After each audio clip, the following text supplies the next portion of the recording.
Ulam natin for today's video, adobo pusit sa gata. Una, lagay tayo ng sibuyas, sunod luya, sunod ang bawang. Huli na huli ko ang bawang kasi mabilis maluto.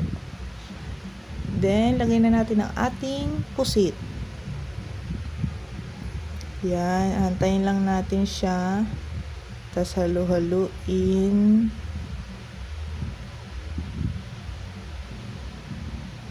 Tapos sunod niyan, ilagay ang patatas.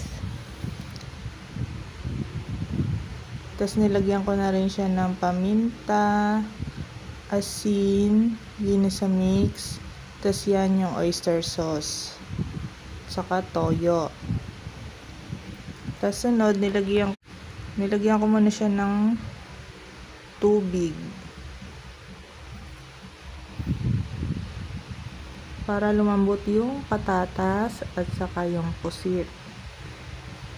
Tapos niyan, nung kumulo na, nilagyan ko na ng Coco Mama Fresh Gata.